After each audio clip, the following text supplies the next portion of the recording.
Em menos de um mês, o mundo dirá que já se passou um ano. Mas, para quem ainda espera respostas, a madrugada de 11 de setembro de 2025 nunca terminou. O calendário avançou. As notícias desapareceram das páginas principais. Outros nomes ocuparam os assuntos mais comentados. Novas tragédias chegaram, novos escândalos nasceram, e aquilo que parecia impossível de esquecer foi lentamente empurrado para os cantos silenciosos da internet. Mas Yu Menglong continua ali, em uma janela, em uma madrugada mal explicada, em um comunicado curto, em milhares de publicações apagadas e nas perguntas que sobreviveram a quase um ano de silêncio. No dia 11 de setembro de 2026, completará um ano desde que Yu Menglong morreu, aos 37 anos, depois de cair de um edifício residencial em Pequim. 11 meses se passaram, tempo suficiente para que uma investigação apresentasse uma cronologia compreensível. Tempo suficiente para que rumores fossem esclarecidos com fatos. Tempo suficiente para que as imagens das câmeras, os resultados dos exames e os depoimentos fossem resumidos de maneira clara, ainda que detalhes privados permanecessem protegidos. Mas, depois de 11 meses, o público continua conhecendo uma conclusão sem conhecer completamente o caminho que levou até ela. A versão oficial afirma que Yu sofreu uma queda acidental depois de consumir bebida alcoólica. A polícia informou que realizou inspeção no local, exame forense, entrevistas e análise das câmeras de segurança. Também afirmou que não havia suspeita de crime. Essas são as informações oficiais. Este vídeo não acusa nenhuma pessoa e não apresenta rumores como provas. Mas reconhecer a conclusão divulgada pelas autoridades não significa fingir que todas as perguntas foram respondidas. Existe uma diferença entre uma investigação ter sido realizada e o público compreender aquilo que foi investigado. Existe uma diferença entre dizer que um caso foi encerrado e oferecer informações suficientes para que as pessoas entendam por que ele foi encerrado. Por isso, a menos de um mês do primeiro aniversário da morte de Yu Menglong, nós reunimos 9 perguntas que permanecem sem uma resposta pública completa. Algumas podem possuir respostas dentro dos arquivos da investigação, outras talvez tenham sido explicadas apenas à família. Mas, para o público, elas continuam ocupando o mesmo lugar em que estavam naquela manhã de setembro, o lugar da dúvida. Antes de começar, eu preciso falar diretamente com você. O alcance deste canal está caindo. Os vídeos estão chegando a cada vez menos pessoas, justamente quando nos aproximamos da data mais importante para manter viva a memória de Yu. Na China, mais de 100 mil conteúdos relacionados ao caso foram removidos pelo Weibo. Mais de 1.000 contas foram suspensas ou encerradas, e outras milhares tiveram seus comentários restringidos. Parte dessas publicações certamente continha rumores, montagens ou acusações irresponsáveis. A própria polícia identificou casos de informações comprovadamente inventadas. Mas quando uma quantidade tão grande de conteúdo desaparece, documentos, perguntas legítimas e registros importantes também podem se perder no meio do silêncio. Nós não vamos apagar nossos vídeos. Não vamos abandonar essa história apenas porque o algoritmo parou de recomendá-la.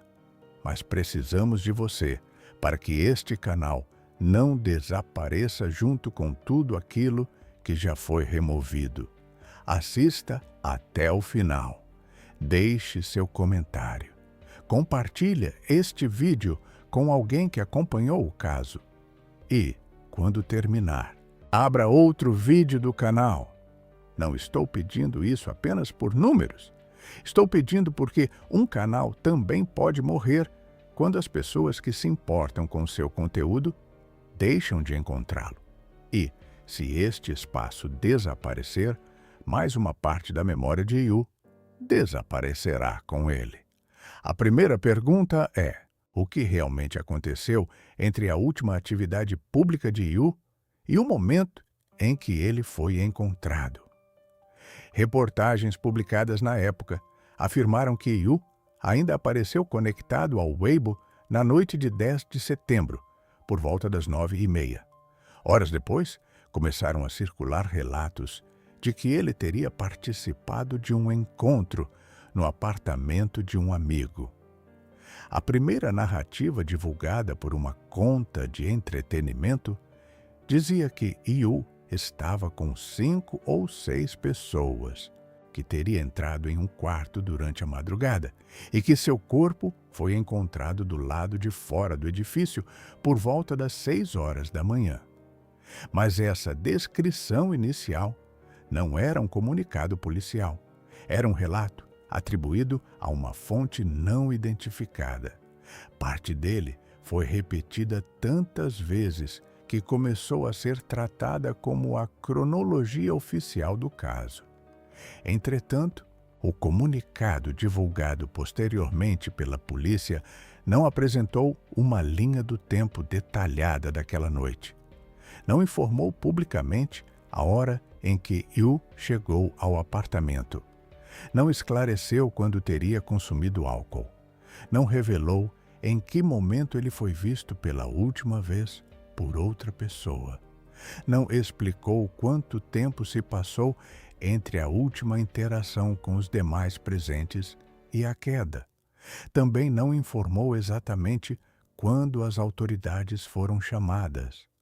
Essas informações podem parecer detalhes menores quando são observadas separadamente, mas, juntas, formam o esqueleto de qualquer investigação. Uma cronologia não serve apenas para apontar culpados, ela serve para eliminar possibilidades, serve para comparar depoimentos, serve para entender se alguém estava sozinho. Serve para verificar se os horários relatados combinam com as câmeras, com as ligações, com as mensagens e com os demais registros digitais. Quando a cronologia completa não é apresentada, o público tenta construir a própria. E é nesse momento que fatos, rumores e suposições começam a ocupar a mesma linha do tempo. A primeira pergunta, portanto, não é quem matou Yu Menglong. A conclusão oficial afirma que não houve crime. A pergunta é mais simples e mais responsável. Qual foi a sequência exata dos acontecimentos entre a noite de 10 de setembro e a manhã do dia 11? Quase um ano depois, essa sequência ainda não foi explicada publicamente de forma completa. A segunda pergunta é: quem estava no apartamento e o que essas pessoas disseram aos investigadores? Durante os primeiros dias, a internet tentou descobrir a identidade de todos que poderiam ter participado do encontro. Nomes foram divulgados sem confirmação. Fotografias antigas foram retiradas de contexto. Amizades profissionais foram transformadas em suspeitas. Pessoas que talvez não estivessem no local passaram a ser acusadas apenas por já terem conhecido Yu. Esse comportamento não ajuda a encontrar a verdade. Ele apenas cria novos alvos. Por isso, esta pergunta não deve ser usada para pedir uma lista de culpados. Ela deve ser feita de outra maneira. Quantas pessoas estavam presentes? Todas foram ouvidas? Os depoimentos foram compatíveis entre si? Quem viu Yu pela última vez? Alguém percebeu se ele estava desorientado, triste, cansado ou fisicamente debilitado? Quem entrou em contato com os serviços de emergência? Quem cobriu seu rosto depois que ele foi encontrado? Segundo uma reportagem realizada no local, Uma moradora contou que uma pessoa desceu do edifício, cobriu o rosto de Yu com uma peça de roupa e afirmou ser sua amiga.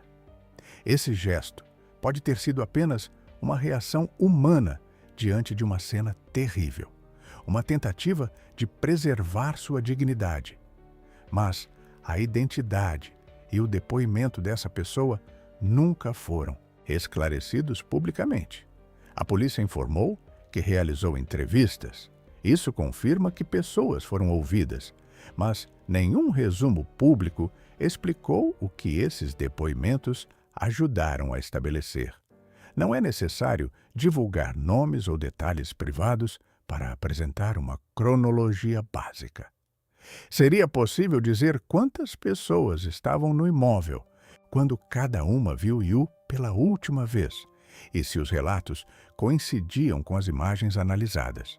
A ausência dessas informações não demonstra que exista uma conspiração, mas ajuda a explicar por que, 11 meses depois, desconhecidos continuam tentando preencher o espaço deixado pelos depoimentos que nunca conheceram. A terceira pergunta é: como a possibilidade de crime foi descartada tão rapidamente? Às 6h44 da noite de 11 de setembro, o estúdio de Yu Menglong publicou a confirmação de sua morte.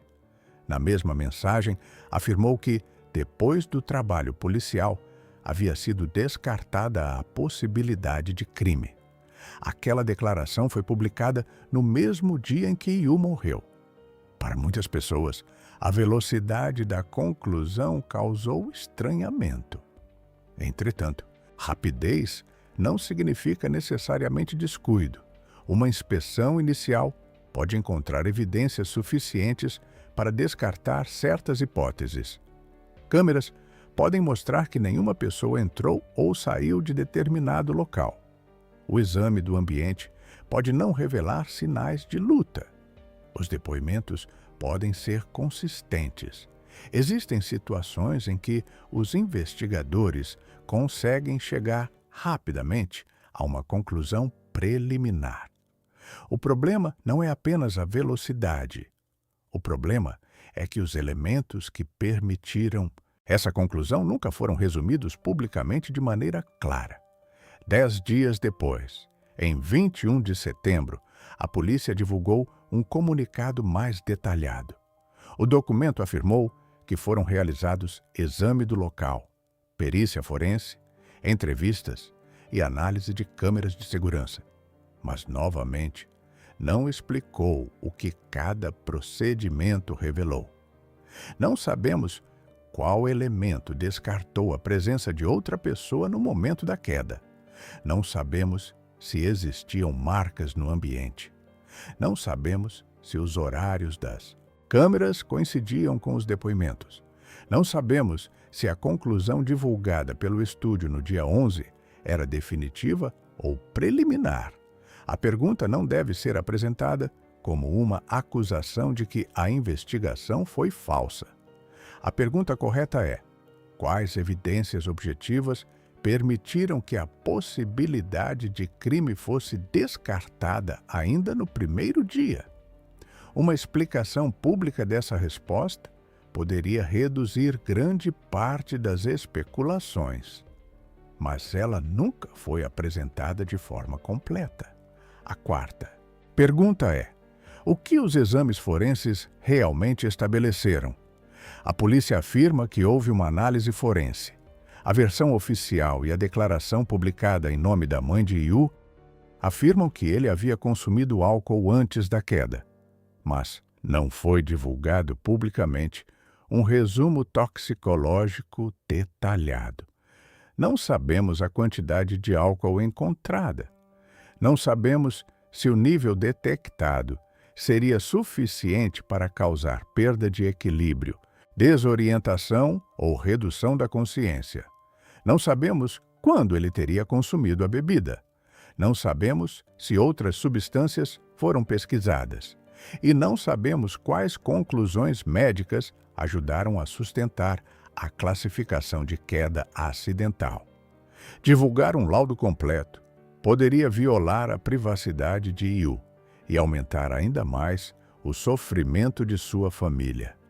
Ninguém precisa transformar detalhes médicos em espetáculo, mas existe uma diferença entre expor um corpo e apresentar um resumo técnico responsável. Se o álcool é o elemento central da explicação oficial, seria importante compreender de que maneira ele contribuiu para o acidente. A expressão "depois de beber" pode significar muitas coisas. Uma pessoa pode ter consumido uma pequena quantidade de álcool e ainda permanecer consciente. Também pode estar completamente desorientada.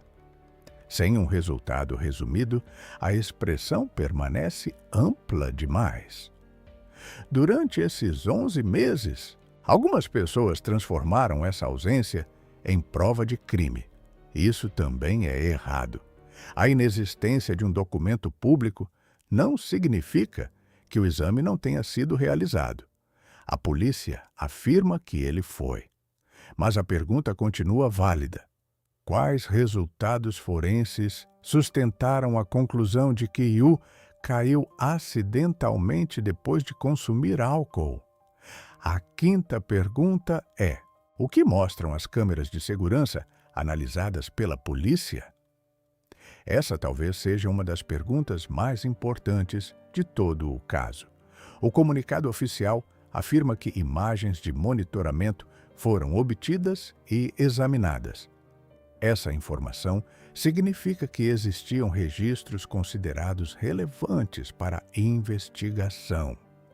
Mas o público nunca recebeu uma descrição clara daquilo que foi visto. As câmeras mostraram Yu chegando ao edifício? Mostraram as outras pessoas chegando e saindo? Registraram os corredores? Mostraram o momento em que alguém chamou a emergência? Confirmaram que nenhuma pessoa entrou no quarto? Existia alguma câmera voltada para a área externa do edifício? As imagens estavam completas? O horário dos equipamentos estava correto? É compreensível que as gravações não sejam divulgadas integralmente. Elas podem conter imagens privadas de moradores, visitantes e funcionários. Também podem mostrar momentos que não deveriam ser transformados em entretenimento público. Mas não seria necessário publicar os vídeos. Um resumo oficial poderia explicar quais pontos da cronologia foram confirmados pelas câmeras. Poderia dizer, por exemplo, a última vez que Yu apareceu nas imagens, quais deslocamentos foram registrados e de que maneira o material ajudou a descartar a participação de outra pessoa. Quando as autoridades afirmam que analisaram as câmeras, mas não explicam aquilo que elas demonstraram, as imagens passam a existir na imaginação do público. E, na imaginação, uma câmera silenciosa pode mostrar qualquer coisa. Pode provar um acidente, pode esconder um crime, pode conter uma gravação apagada, pode revelar alguém desconhecido. Sem descrição, todas essas versões continuam circulando ao mesmo tempo. A pergunta permanece: qual foi exatamente o papel das imagens de segurança na conclusão do caso? A sexta pergunta é: o que aconteceu com a janela e com a tela de proteção? Jornalistas que foram ao edifício no dia 11 de setembro relataram que a tela externa da janela estava danificada. Uma reportagem afirmou que a janela de vidro podia ser aberta com facilidade, mas que a tela externa parecia mais difícil de abrir. Ao mesmo tempo, o material não aparentava ser suficientemente resistente para suportar o peso de uma pessoa. Os próprios repórteres reconheceram que não era possível determinar, apenas observando o local, se o dano havia sido causado por acidente ou por alguma ação intencional. Essa cautela é importante. Uma tela danificada não prova que alguém foi empurrado. Também não prova, sozinha, que houve um acidente. Ela é apenas um elemento físico que precisa ser interpretado junto com todas as outras evidências. Qual era a altura da janela? A tela estava presa antes daquela noite? O dano era compatível com alguém perdendo o equilíbrio? Havia sinais de que ela havia sido puxada ou aberta? Existiam marcas no parapeito? A inspeção do local certamente pode ter respondido a algumas dessas perguntas. Mas essas respostas não apareceram no comunicado público. A explicação oficial afirma que Yu caiu acidentalmente. Então, é natural perguntar qual reconstrução física demonstrou que aquela queda era possível da maneira descrita. Não se trata de explorar a morte de Yu. Trata-se de compreender o mecanismo do acidente apresentado pelas autoridades. Sem essa explicação, a janela se transformou em um símbolo. Para alguns, a prova de uma fatalidade. Para outros, a prova de que algo foi escondido. Mas uma janela não conta sua própria história. São os exames, as medidas e as marcas que contam. E os resultados dessas análises nunca foram apresentados publicamente. A sétima pergunta é: quais objetos pessoais e dispositivos digitais foram encontrados e analisados? Essa pergunta se tornou ainda mais importante porque inúmeras histórias sobre o celular de Yu circularam durante os meses seguintes. Mensagens apagadas, conversas misteriosas, vídeos, áudios, supostos arquivos recuperados, alegações de que o dispositivo teria sido manipulado.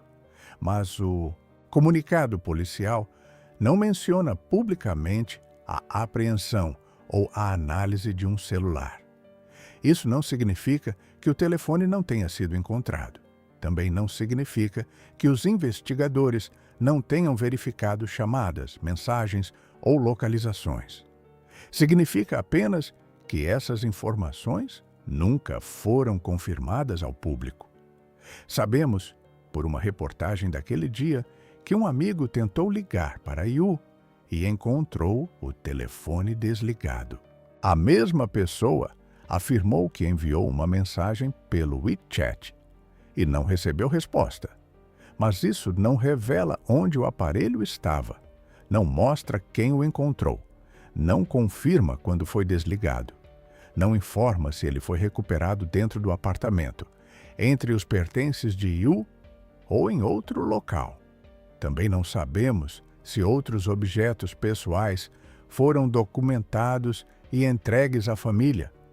Em um caso com uma cronologia tão curta, os registros digitais poderiam ajudar a determinar horários, deslocamentos e contatos, mas qualquer material desse tipo precisaria passar por uma análise técnica. Uma captura de tela publicada por uma conta anônima não substitui uma perícia. Um áudio compartilhado sem arquivo original não substitui metadados. Uma conversa com um contato identificado por uma única letra não demonstra a identidade de ninguém. Por isso, a pergunta responsável não é o que havia no celular. A pergunta anterior é: o celular de Yu foi oficialmente encontrado e analisado? E, se foi, quais pontos da cronologia essa análise confirmou? Se você chegou até aqui, faça algo agora para mostrar que Yu não foi esquecido. Escreva nos comentários: eu não esqueci. Depois que este vídeo terminar, abra outro vídeo do canal e assista por alguns minutos. Compartilhe este conteúdo em um grupo, em uma rede social ou com alguém que acompanhou essa história. O alcance do canal está caindo e cada visualização completa mostra ao YouTube que ainda existem pessoas interessadas em compreender o que aconteceu. Nós continuaremos produzindo esses vídeos. Não vamos apagar a memória de Yu. Não vamos transformar o silêncio em esquecimento. Mas, para continuar, precisamos saber que você ainda está aqui. A 8ª pergunta é: por que uma quantidade tão grande de conteúdo foi removida? E como diferenciar a desinformação das perguntas legítimas? Depois da morte de Yu, o Weibo anunciou a remoção de mais de 100 mil conteúdos. Mais de 1.000 contas foram suspensas ou encerradas. Outras 15 mil tiveram a possibilidade de comentar restringida. A justificativa foi o combate a rumores, ataques, exploração da tragédia e conteúdos que estimulavam emoções negativas. A polícia também descreveu casos específicos de pessoas que admitiram ter inventado informações. Entre as histórias classificadas como falsas estavam alegações de agressão, tortura, destruição de câmeras e controle da família. É importante reconhecer isso. Houve pessoas produzindo narrativas cruéis para conseguir atenção. Houve imagens manipuladas. Houve acusações contra pessoas sem evidência. Houve conteúdos que transformaram a morte de Yu em espetáculo. Combater esse tipo de desinformação não é o mesmo que esconder a verdade. Mas a escala das remoções criou um novo problema. Quando mais de 100 mil conteúdos desaparecem, como o público pode saber o que era uma invenção, o que era uma opinião, o que era uma pergunta e o que era um registro autêntico? Os comunicados apresentaram alguns exemplos de rumores falsos, mas não explicaram como todo o restante foi classificado. Uma publicação foi removida porque acusava uma pessoa sem provas? Porque mostrava uma imagem privada? Porque fazia uma pergunta incômoda? Porque repetia uma informação errada? Ou simplesmente porque mencionava o caso? Sem critérios transparentes, cada remoção passou a alimentar novas suspeitas. Muitas pessoas começaram a pensar que, se algo foi apagado, então precisava ser verdadeiro. Mas essa conclusão não é segura. Uma mentira também pode ser apagada.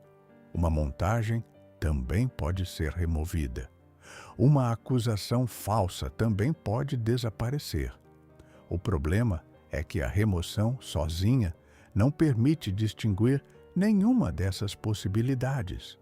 E quando não é possível diferenciar censura, moderação e combate à desinformação, o silêncio passa a produzir mais rumores do que consegue eliminar.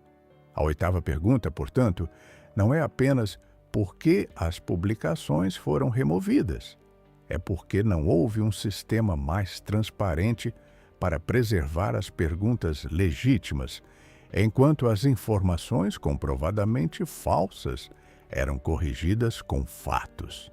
A 9ª e última pergunta é a mais dolorosa. Por quê? Se o caso foi oficialmente encerrado, ele continua aberto na memória de tantas pessoas? Talvez porque uma conclusão não seja a mesma coisa que uma explicação. A polícia apresentou sua conclusão. A família pediu paz. Esses dois elementos precisam ser respeitados. Não temos o direito de transformar o sofrimento de uma mãe em entretenimento. Não temos o direito de acusar amigos, colegas ou desconhecidos sem provas. Não temos o direito de atribuir a Yu mensagens, vídeos ou pedidos de socorro que nunca foram autenticados, mas o respeito também não exige que as pessoas finjam compreender aquilo que nunca lhes foi completamente explicado. Uma cronologia pública resumida poderia ter respondido aos horários. Um resumo forense poderia ter explicado o papel do álcool. Uma descrição das câmeras poderia ter esclarecido os deslocamentos. Uma reconstrução técnica poderia ter explicado a janela. uma informação objetiva poderia confirmar quais dispositivos foram encontrados. Um resumo dos depoimentos poderia demonstrar como os relatos foram comparados. Nada disso exigiria a exposição do corpo de Yu. Nada disso exigiria divulgar imagens privadas. Nada disso exigiria transformar sua morte em espetáculo. Exigiria apenas uma explicação proporcional à dimensão pública do caso. Quase um ano depois, talvez seja isso que tantas pessoas ainda estejam pedindo. Não uma teoria. Não um culpado escolhido pela internet. Não uma gravação manipulada. Não uma história sobrenatural. Apenas uma explicação que permita entender a conclusão que já foi divulgada. Em menos de um mês, flores serão colocadas diante de fotografias. Vídeos antigos voltarão a circular. Fãs assistirão novamente às cenas em que Yu sorria, cantava e interpretava personagens que pareciam pertencer a outro tempo. Algumas pessoas escreverão que um ano passou rápido.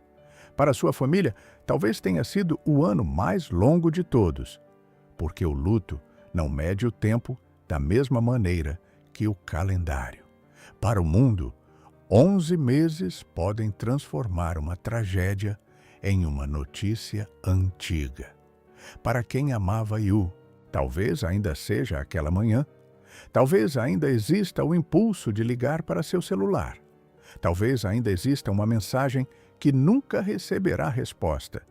Talvez ainda existam roupas, fotografias e pequenos objetos ocupando os mesmos lugares. Nenhuma investigação pública consegue encerrar esse tipo de dor. Nenhum vídeo consegue traduzir o que sua família perdeu. Mas existe algo que podemos fazer. Podemos impedir que a memória de Yu seja reduzida à maneira como ele morreu. Podemos lembrar de sua voz, de seu trabalho, da sensibilidade que tantas pessoas enxergavam nele, da beleza que não estava apenas em seu rosto, mas na delicadeza com que parecia ocupar o mundo. Também podemos continuar fazendo perguntas sem transformar perguntas em acusações. Podemos exigir clareza sem inventar respostas. Podemos desconfiar sem condenar inocentes. Podemos preservar arquivos sem espalhar montagens. Podemos dizer que algo ainda não foi explicado sem afirmar que já sabemos o que aconteceu. Essas 9 perguntas não provam que Yu foi vítima de um crime, mas demonstram por que a explicação pública continua incompleta para tantas pessoas.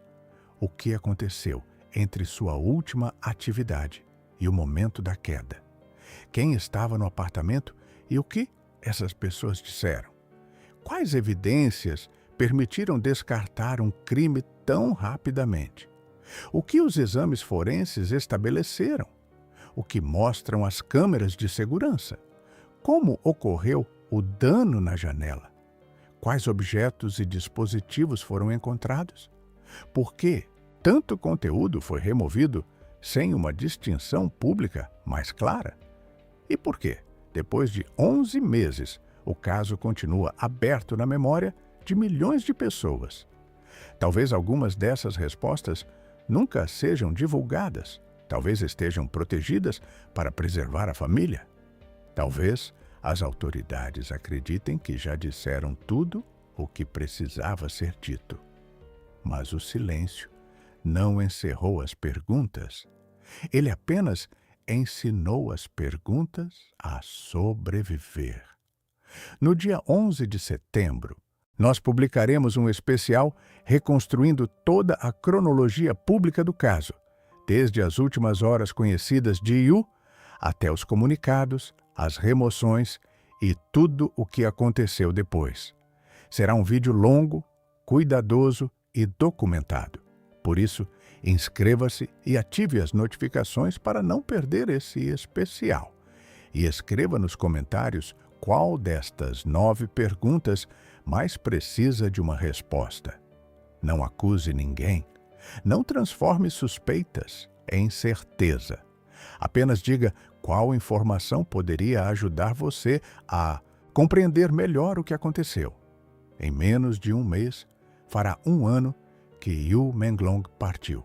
Mas ninguém desaparece completamente, enquanto seu nome ainda é pronunciado com carinho, enquanto suas cenas continuam sendo assistidas, enquanto sua voz continua encontrando novas pessoas, enquanto alguém, em algum lugar do mundo, ainda diz: "Eu não esqueci", que Yu Menglong descanse em paz, que sua família encontre a serenidade que nenhuma resposta pública poderia oferecer, e que, quando o primeiro aniversário chegar, sua memória seja maior do que os rumores, maior do que o silêncio e muito maior do que a última madrugada de sua vida.